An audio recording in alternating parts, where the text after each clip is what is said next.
Wilma Pearl Mankiller was the first woman to be elected chief of a major American Indian tribe. She improved the Cherokees Nation tribal government and improved its education, health, and housing. On November 18, 1945, Irene Mankiller gave birth to her in Talca, Oklahoma. Mankiller's father was Charlie Mankiller. He was completely of Native descent. In fact, his grandfather walked the Trail of Tears in the 1830s. Her mother, however, was of Dutch and Irish ancestry. She was part of a 13-member family. Although her parents tried their best to feed them all, it was very difficult. So her father decided it was best to start a new life in San Francisco. But this life wasn't much better. In fact, Mankiller often compared the situation to the Trails of Tears itself. She said, "I experienced my own Trail of Tears when I was a young girl. No one pointed a gun at me or at members of my family. No show of force was used. It was not necessary. Nevertheless, the United States government, through the Bureau of Indian Affairs, was again trying to settle the Indian problem by removal. I learned through this ordeal about fear and anguish that occur when you give up your home, your community, and everything you have ever known to move far away to a strange place. I cried for days, not unlike the children who had stumbled down the Trail of Tears so many years before. I wept tears. Tears from my history, from my tribe's past. They were Cherokee tears. In San Francisco, all the promises made by the government were lies. Mankiller and her siblings enrolled in school there, but were bullied often for their looks and culture. After San Francisco, there was a period of time in which the whole family moved around, but Mankiller found something she was finally passionate about: helping her society. She graduated high school and went off to college.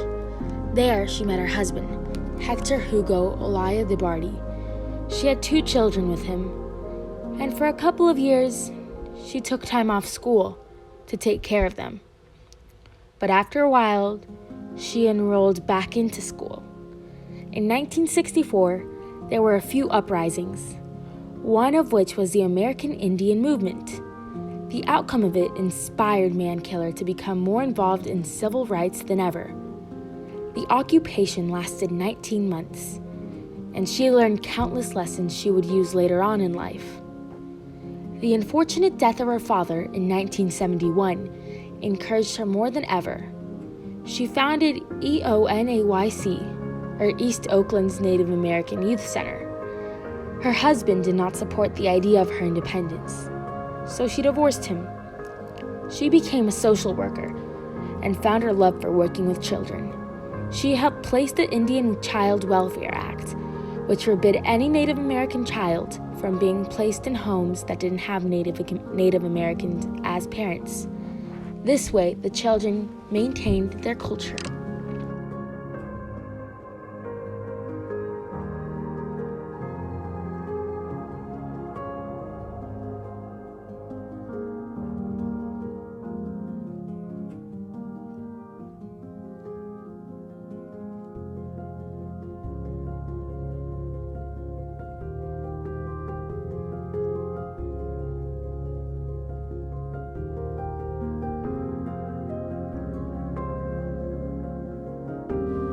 In 1976, Wilma and her mother moved back home. She settled down there, built a house, raised her daughters, and did volunteer work.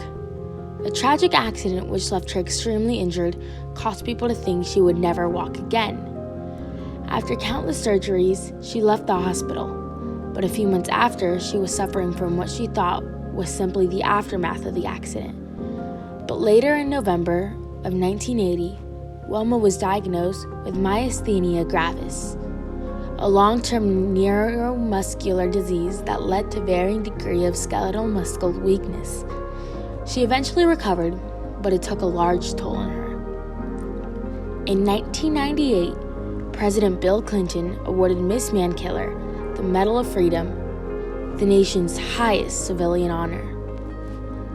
In Adair County, Oklahoma, Wilma Mankiller died from pancreatic cancer in 2010. But her legacy continues in her work and in the hearts of all the people she's changed.